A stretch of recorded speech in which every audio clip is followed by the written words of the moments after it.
निष्कर्ष है, हल है निष्कर्ष है, हर सवाल का हाजिर है जवाब, जिससे जुड़ा है परंपरा संस्कृति, संप्रति संप्रति संप्रति संप्रति।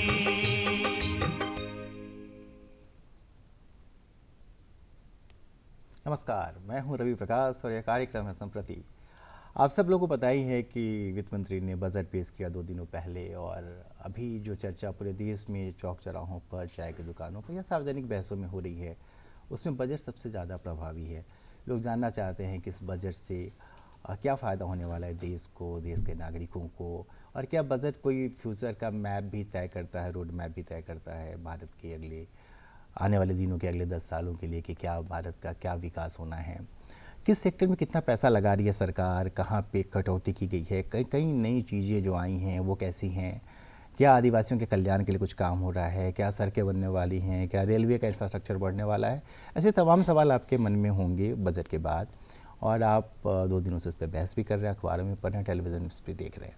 तो आज के कार्यक्रम में भी हम लोग बजट पर ही बात करना चाहते हैं। यह समझने की कोशिश करेंगे अगले आधे घंटे तक कि ये बजट दरअसल है कैसा, उस नज़रिए से भी कि एक आम नागरिक क्या सोचता है, और थोड़ा सा इसको स्पेशलाइज़ किया है चार्टर्ड अकाउंटेंट के नज़रिए से कि जो टैक्स पेयर्स हैं, जो सैलरीड लोग हैं, वो कैसे अपने पैसे का बंटवारा करें कि उनका टैक्स उनको कम से कम देना पड़े, या फिर उनका जो मध्यम वर्ग है, मध्यम वर्ग ठीक से रह सके और कुछ पैसे बचा सके, कुछ पैसे इन्वेस्ट कर सके।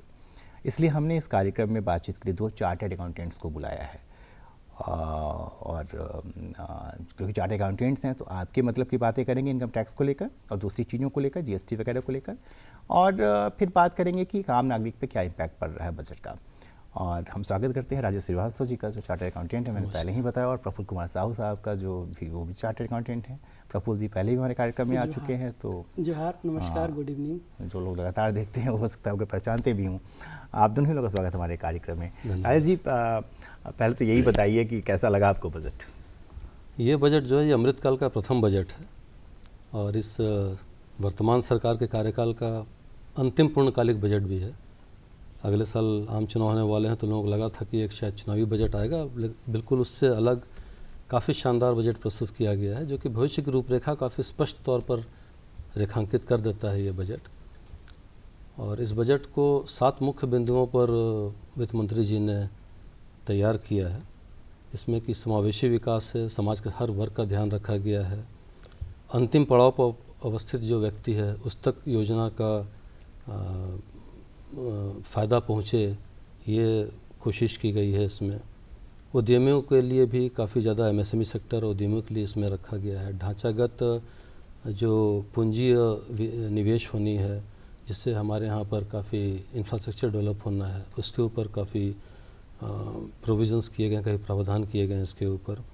युवाओं के कौशल को तराश के उनको प्रशिक्षित करने के लिए एक प्रोविज़न है। प्रदूषण दूर करके हरित ऊर्जा की ओर जाने का सबसे बड़ा प्रावधान देखा गया, जो कि बहुत ही अच्छी बात है। कार्बन उत्सर्जन को शून्य करना 2070 तक, और वित्तीय क्षेत्र में प्रगति करना तो है ही है। ये इसके मुख्य 7 बिंदु इस बजट के हैं, जिसको आप सप्तऋषि बोल दें या 7 मुख्य पिलर बोलें इसको, उसके हिसाब से ये 7 मुख्य बिंदु इसमें आते हैं। अच्छा, अगर मैं आपसे ये पूछूं, आप कुछ कहना चाह रहे थे? नहीं, अब इसी को फिर आदमी डिटेल में जाए तो मैं ये पूछूं कि अगर जैसे बजट को अगर 10 नंबर का हमारा क्वेश्चन पेपर है तो कितने नंबर आप देंगे? 8 नंबर तो मैं अवश्य दूंगा इसे। 8 नंबर आप देंगे। प्रफुल्ल जी, कैसा है आपके नज़रिए से बजट? ये बजट जो है इस साल की, स्पेशली इस साल की बजट जो है, जो प्रॉब्लम फेस कर रहे थे प्रेजेंट टाइम में, माइक्रो, स्मॉल या मीडियम इंटरप्राइजेज, जहाँ पर परेशानी आ रही थी बिजनेस करने में, तो उसको रीस्ट्रक्चर कर दिया है। और जो बिजनेस की परेशानी थी वो मतलब 95% इससे कंट्रोल हो जाएगी, क्योंकि हर साल का बजट अलग अलग रहता है और बजट का उद्देश्य रहता है डेवलपमेंट, देश का डेवलपमेंट हो। तो ये बजट है जो छोटे बिजनेस है, स्पेशली जो छोटे शहर के हैं और माइक्रो फर्म जो होती है जिसका टर्नओवर 5 करोड़ हो, उससे जो आगे की फर्म है स्मॉल जिसकी टर्नओवर 50 करोड़ हो, फिर मीडियम जिसका 250 करोड़ का टर्नओवर हो। तो उसमें परेशानी क्या होती थी कि बिज़नेस तो स्टार्ट कर लिए, बट बिज़नेस में आप गुड्स सर्विस सप्लाई कर दिए, पेमेंट आती नहीं थी। इससे लोग बिजनेस करना नहीं चाहते थे। सारे कोई चाहते थे कि नहीं नौकरी मिल जाए या टाइम से पैसा आ जाए।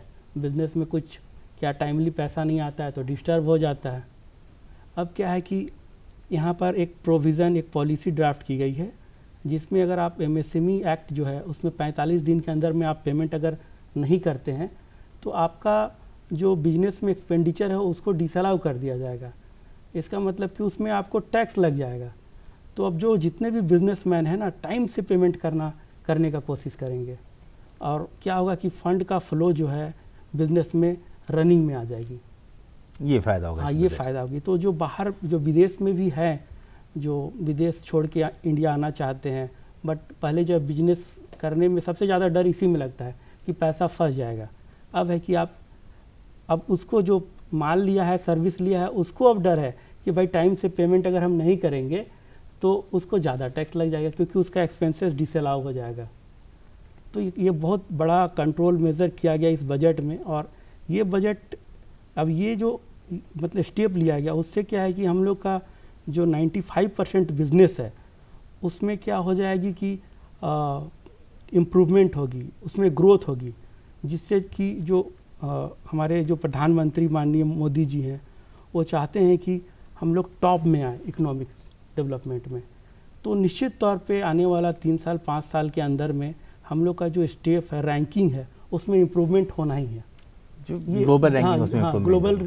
जो इंडिया का रैंकिंग है इकोनॉमिक्स में वो इम्प्रूवमेंट होना ही है। इम्प्रूवमेंट होगा। ये स्टेप है जो मुझे लगता है कि अपार्ट फ्रॉम टैक्सेशन सिस्टम एक बिज़नेस का जो स्ट्रक्चर है जहाँ पर बहुत बड़ा डेफिशिएंसी था उसको कंट्रोल किया गया है। और बहुत इससे मैं बहुत खुश हूँ।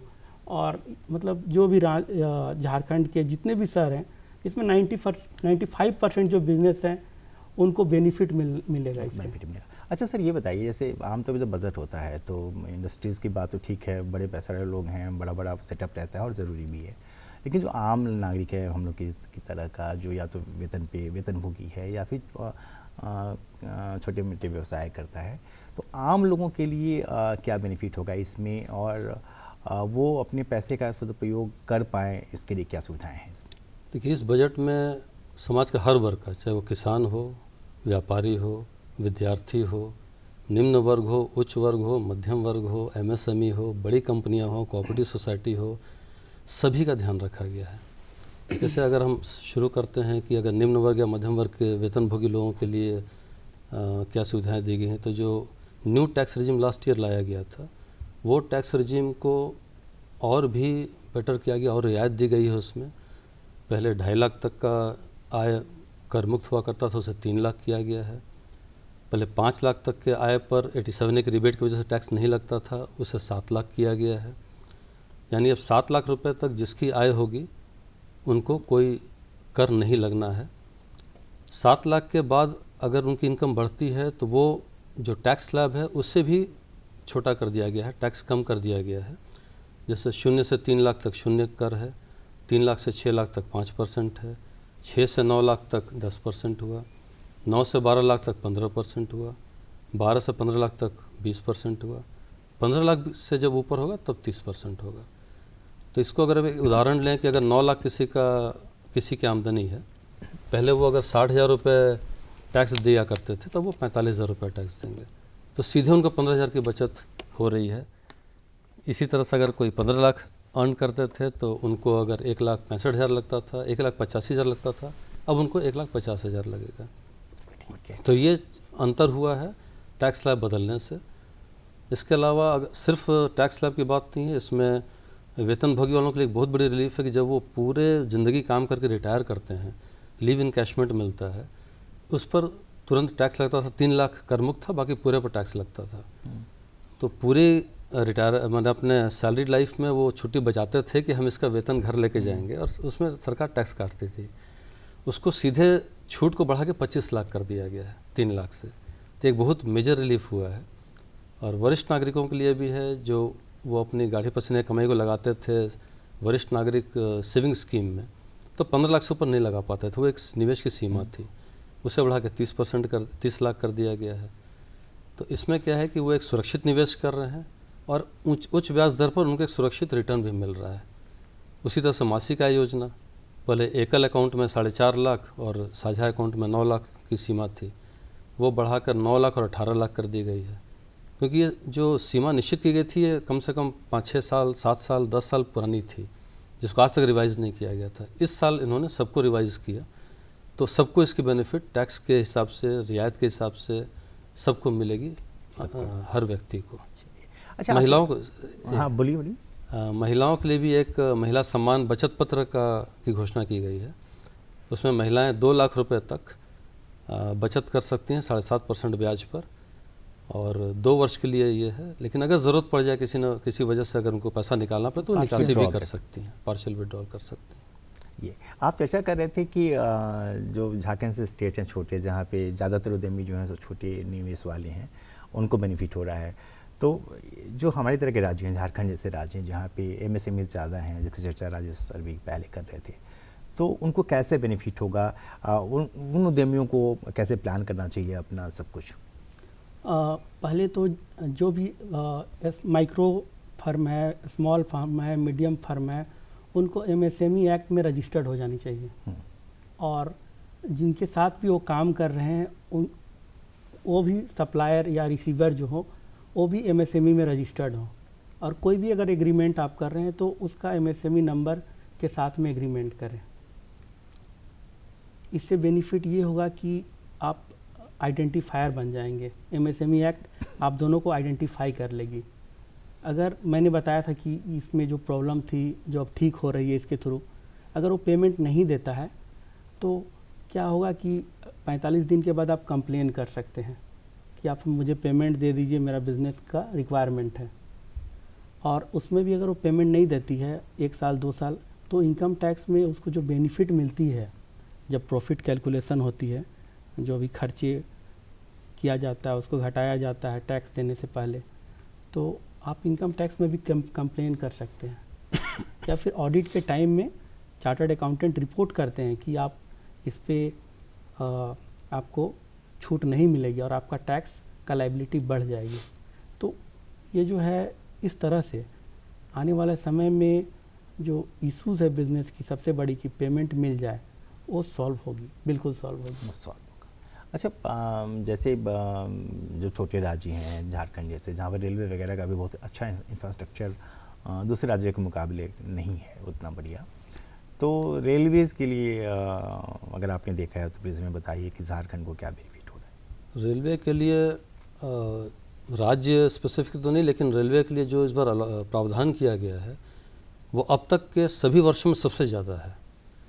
2.4 लाख करोड़ ये रेलवे के लिए प्रावधान किया गया है। मतलब देखा जाए 2014 13-14 के बाद 13-14 का कंपैरिजन, तो मतलब 10 गुना, 13-14 से 9 गुना ये बढ़ गया है, प्रावधान बढ़ गया। तो इस बार तो लगेगा कि बहुत इम्प्रूवमेंट हुई रेलवे सिस्टम में। बट इस बार तो अब देखिए, आने वाला समय में 2-3 साल में लगेगा एयरपोर्ट जैसा भी, और एयरपोर्ट जाके फीलिंग होती है वैसा रेलवे स्टेशन जाके फीलिंग होगी। कई सारे रेलवे स्टेशन बने भी हैं। इस बजट से जो 2.4 लाख करोड़ रुपए जाएगा रेलवे के पास, उससे रेलवे स्टेशन का ब्यूटिफिकेशन तो होगा ही, सुविधाएं बढ़ेंगी, नए कोच अच्छे सुविधा के साथ मिलेंगे, रेलवे इंजन अच्छे बनेंगे, मेट्रोज़ को फ़ायदा होगी इससे, नई रेल लाइनें शुरू होंगी, नई ट्रेनें शुरू होंगी। तो लॉन्ग टर्म में इसका बहुत अच्छा इम्पैक्ट आएगा। और ये सारे जो काम होंगे, इसको करने में रोज़गार बहुत ज़्यादा पैदा होगा, क्योंकि ये 2.4 लाख करोड़ जब खर्च होगा तो इसमें अकुशल श्रमिक, कुशल श्रमिक, तकनीकी दक्ष व्यक्ति सभी की ज़रूरत पड़ेगी। तो उस हिसाब से काफ़ी ज़्यादा रोज़गार उत्पन्न होगा और हर राज्य को इसमें फ़ायदा होगा। हर राज्य को फ़ायदा। अच्छा, हम आपको ये कहें कि आप ये भूल जाइए कि आप चार्टर्ड अकाउंटेंट हैं और एक आम नागरिक के मुताबिक, इससे हम लोग जोड़ते हैं ना, अखबार में होता था कि ये महंगा, ये सस्ता, एक मतलब फॉर्मेट बना हुआ जिससे खबरें छपती हैं। अच्छा, तो आपको एक आम नागरिक के तौर पे बजट कितना प्रभावित करने वाला है? देखिए 1-2 साल में तो क्या होता है, मोबाइल हम लोग चेंज करते हैं और इस बार इस बजट से मोबाइल का जो कॉस्टिंग है वो कम होगी, तो निश्चित तौर पे जब मोबाइल लेने जाएंगे तो 1500 2000 का बेनिफिट होगी। मोबाइल में होगा, मोबाइल फिर में, टीवी फ्रेम टीवी में सस्ता होगा। टीवी सस्ता होगी। सबसे बड़ी चीज़ है जो लिथियम बैटरी जो लगती है, जो गाड़ियाँ बिजली से चलती हैं, उनको काफ़ी बढ़ावा दिया जा रहा है, क्योंकि प्रदूषण को कम करना है। हम लोग जो ऊर्जा का नॉर्मल जो सोर्स यूज़ करते हैं वो क्या है, कोयला है, लकड़ी है और तेल है। क्योंकि अगर बिजली पैदा भी कर रहे हैं तो कहीं ना कहीं इसी सबसे आ रहे हैं, तो इस सबसे प्रदूषण हो रहा है और हमारे खनिज भी ख़त्म हो रहे हैं। और अब क्या कर रहे हैं लोग, हरित ऊर्जा की ओर जा रहे हैं। तो ये लिथियम बैटरी लगाने की वजह से जो इलेक्ट्रिक व्हीकल्स हैं उसकी कॉस्ट बहुत हाई हो जाती थी, और ये सारी लिथियम बैटरी फ़ॉरेन से आती है, विदेश से आयात की जाती है, इंपोर्ट की जाती है। इसके आयात दर पर कटौती की गई है ताकि उसका लिथियम बैटरी का कॉस्ट कम हो, उसकी वजह से गाड़ियों का कॉस्ट कम हो और लोग ज़्यादा इलेक्ट्रिक गाड़ियों की ओर जाने के लिए प्रोत्साहित हों। अभी तो कहा था कि अब हम लोग कुछ गाड़ियां देखते हैं इलेक्ट्रिक वाली ग्रीन नंबर प्लेट वाली, तो लगता है कि बहुत कम वो आपके बगल से गुजरेगी तो आवाज़ भी नहीं आएगा, प्रदूषण तो बिल्कुल नहीं होगा उसमें। तो ये हरित ऊर्जा की ओर सब लोग जा रहे हैं। तो उसमें सौर ऊर्जा है, उसमें बैटरी चालित उपकरण या गाड़ियाँ हैं। अभी हाइड्रोजन हरित ऊर्जा में सबसे आगे अभी उसको प्रमोट किया जा रहा है, और लद्दाख में 20,700 करोड़ खर्च करके 13 गीगावाट का एक संयंत्र लगाया जा रहा है जो कि हाइड्रोजन ऊर्जा उत्पन्न करेगा, और वहाँ से अंतर्राज्यीय पूरे देश में उसका संचरण किया जाएगा। तो 20,700 करोड़ से जो प्रोजेक्ट बैठेगा वो भी जब ट्रांसमिशन लाइन्स हर जगह लगेंगी, काफ़ी रोजगार उससे भी उत्पन्न होंगे और हरित ऊर्जा मिलेगी हर राज्य को। अच्छा, आप किसानों के लिए भी, चूँकि आप हरित ऊर्जा की बात कर रहे हैं, तो वित्त मंत्री ने भी कहा कि भाई हम जैविक खादों को बढ़ावा देंगे, और एक कई सारी चीज़ें, कुछ अच्छी चीज़ें हैं, जैसे मैनहोल में अब नहीं जाएगा कोई भी आदमी, जो मशीन से साफ मर किया जाते जाएगा। थे। प्रिमिटिव ट्राइब्स के जो ज़्यादातर लोग हमारे यहाँ रहते हैं झारखंड में, उनके लिए अलग से स्कीम है। क्या एग्रीकल्चर के सेक्टर में क्या बेनिफिट? किसानों के लिए ज़बरदस्त प्रावधान किए गए हैं इस बजट में। एक तो कृषि ऋण की जो सीमा वो 20 लाख करोड़ कर दी गई है। उसके अलावा जो पशुपालन, डेयरी और मत्स्य, ये फील्ड को इस बार टारगेट किया गया है। मत्स्य संपदा योजना एक लाई गई जिस पर 6,000 करोड़ का प्रावधान है, और उससे मछली विक्रेताओं को, मछली पालन करने वालों को, और ऐसे एमएसएमई इंडस्ट्रीज़ जो मछली से प्रोडक्ट बनाते हैं या उसको प्रोसेस करते हैं, इनके लिए 6,000 करोड़ का अलग से प्रावधान किया गया है। बागवानी मिशन में 2,200 करोड़ रुपया दिया गया है, जिससे कि शहरी क्षेत्र के जितने भी बाग बगीचे, पौधे या पेड़ लगाना वो किया जाएगा। वैकल्पिक उर्वरक किसानों के लिए बहुत ज़रूरी है, क्योंकि अभी जो रासायनिक उर्वरक लगाते हैं उससे फसल की जो क्वालिटी वो तो ख़राब होती है, जो उसको खाते हैं उनके हेल्थ पर भी, उनके स्वास्थ्य पर असर पड़ता है। तो वैकल्पिक ऊर्जा के लिए भी प्रावधान किया गया है इसमें। गोवर्धन योजना है, जिससे कि गोबर गैस संयंत्र लगाए जाएंगे, उससे पशु अपशिष्ट से ऊर्जा, हरित ऊर्जा उत्पन्न होगी, तो हमारा प्रदूषण भी ख़त्म और हमको ऊर्जा मिल गई। सारे जो गांव हैं वो खुद से अपनी ऊर्जा का खुद वहन कर लेंगे, बाहर से ऊर्जा खरीदनी नहीं पड़ेगी उनको। ये किसानों के लिए ये भी एक बड़ी चीज़ है। और ये मिलेट ईयर इस बार बनाया जा रहा है। तो मिलेट ईयर में क्या है कि मोटे अनाज जैसे ज्वार, बाजरा, रागी, इसके उत्पादन के लिए किसानों भाइयों को बहुत प्रोत्साहन दिया जा रहा है इस पर्टिकुलर बजट में। और न सिर्फ उनको प्रोत्साहन दिया जा रहा बल्कि उस प्रोडक्ट को फिर मार्केटिंग करना, उनको बाज़ार देना, उसकी कीमत उनको दिलवाना, इसका भी पूरा प्रयास इस बजट में किया गया है कि लोग जो स्टैंडर्ड अपना वीट और राइस का जो प्रोडक्शन करते हैं उसकी जगह ये मोटे अनाज का उत्पादन करें, और इससे सभी को, समाज में सभी लोगों को फ़ायदा होगा इस अनाज से। हाँ, ये तो हम लोग इस मामले में थोड़े से भाग्यशाली हैं कि झारखंड में मोटे अनाजों का चलन है, लोग पहले से खाते रहे हैं, उपजाते भी रहे हैं, जिसको सर प्रमोशन मिलेगा। ये बताइए कि जो बजट है या जो पिछले सालों में बजट आया है भारत का, हर बार बजट में चीज़ें अच्छी रहती हैं, कुछ चीज़ें लोग उसको क्रिटिसाइज भी करते हैं, लेकिन ये जो बजट का ट्रेंड है बजट बनाने का, ये सवाल आप दोनों लोगों से एक एक करके बताइएगा। तो जो आप कह रहे थे कि भारत का इकोनॉमिक ग्लोबल जो रैंकिंग में भारत की इकोनॉमी का इम्प्रूवमेंट होगा, प्रति व्यक्ति आय भी बढ़ी है भारत में, तो कहाँ देखते हैं आप भारत को आने वाले 10 साल के बाद, इस तरह का बजट अगर लगातार होता रहे तो?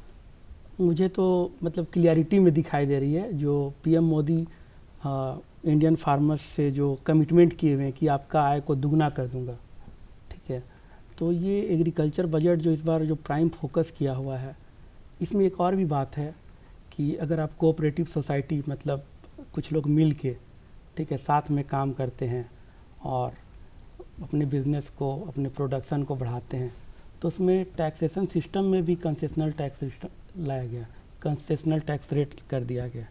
अभी जनरली जो न्यू कंपनी होती है जो मैन्युफैक्चरिंग का काम करती है उस पर 15% टैक्स लगता है। अब ये कोऑपरेटिव सोसाइटी भी अगर प्रोडक्शन का काम करती है, मैन्युफैक्चरिंग का काम करती है, तो उस पर भी वो कंसेशनल टैक्स रेट, मतलब टैक्स रेट को जो 25% है, 30% है, उसको कम करके 15% कर दिए हैं।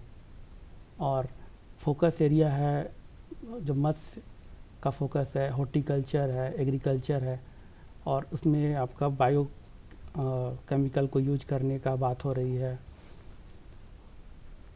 और यहाँ पर किसान को जो लोन देने की बात हो रही है, मतलब 20 लाख करोड़, ठीक है, इस बार प्रोविज़न किया गया है कि उनको लोन बांटनी है, ठीक है, उनको लोन देनी है। तो किसान के हाथ में मेनली उनको शॉर्टेज ऑफ फंड रहती है। हाँ, तो शॉर्टेज ऑफ फंड रहती है, मतलब जो विशेषकर झारखंड के जो किसान हैं, हाथ में पैसा नहीं रहती है, उसके चलते टाइम से वो बीज खरीद नहीं पाते हैं, खाद खरीद नहीं पाते हैं। तो आसानी से जब लोन मिलेगी, उनको पैसा मिलेगा, फंड मिलेगा खेती करने के लिए, तो अच्छे से खेती कर पाएंगे।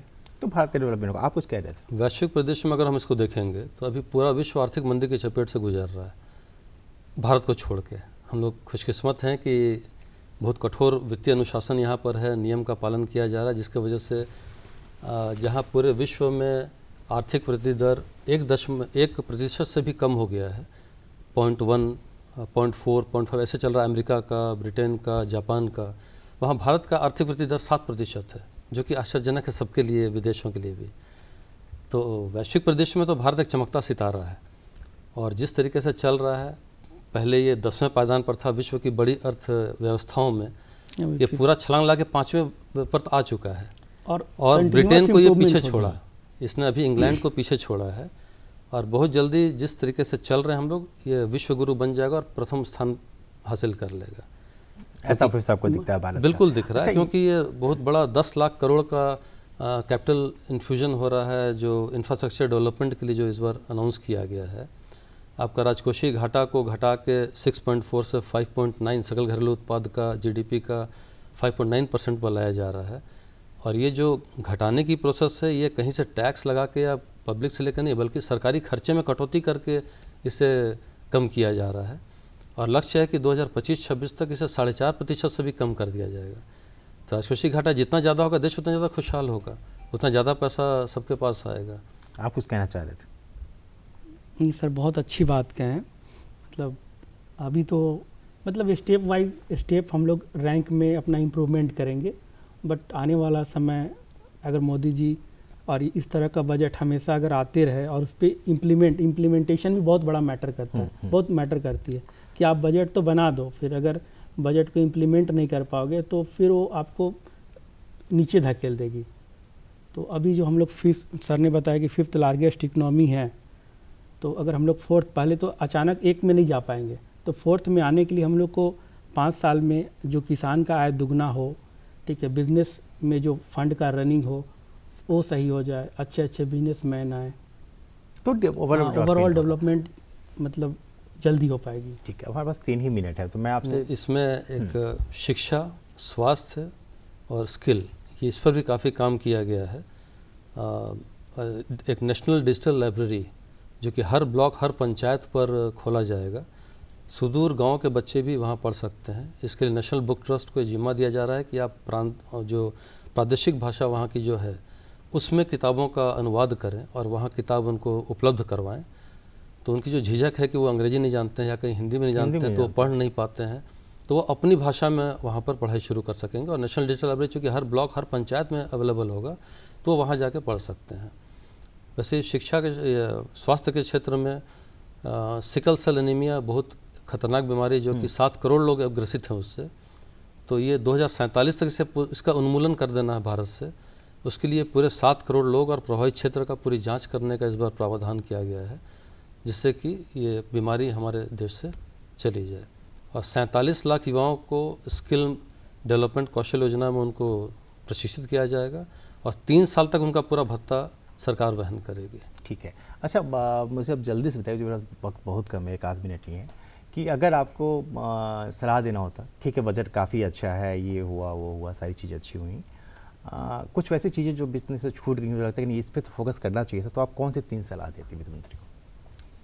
ओल्ड टैक्स रजीम को बिल्कुल भी टच नहीं किया गया, क्योंकि वो चाह रही हैं कि न्यू टैक्स रजीम ही डिफ़ॉल्ट रजीम हो जाए। लेकिन अभी भी जो ओल्ड टैक्स रजीम वाले हैं उनको भी कुछ न कुछ फ़ायदा मिलना चाहिए था।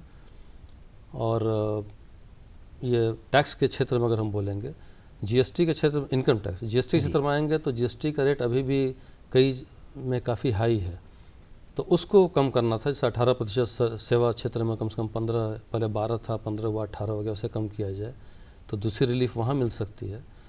और तीसरा है कि कुछ प्रोडक्शन के लिए अगर कुछ ऐसे सेंटर्स डेवलप हों जहाँ की उत्पादन को इतना प्रोत्साहन दिया जाए कि उससे लोकल लेवल, विलेज लेवल तक उसका फ़ायदा पहुँच सके, इसका कोई योजना अगर आए तो वो 3 चीज़ देखनी पड़ेगी। आप क्या सलाह देते हो? मुझे एक थोड़ा डिफिशियंसी लगी है न्यू टैक्स जो कंसेशनल टैक्स रिजीम है, इसमें इन्वेस्टमेंट जो बाई फोर्स गवर्नमेंट जो यहाँ की पब्लिक करती थी, इंश्योरेंस लेती थी, कुछ टैक्स सेविंग फिक्स डिपॉजिट करती थी, तो ये सारे डिडक्शन को हटा दिया।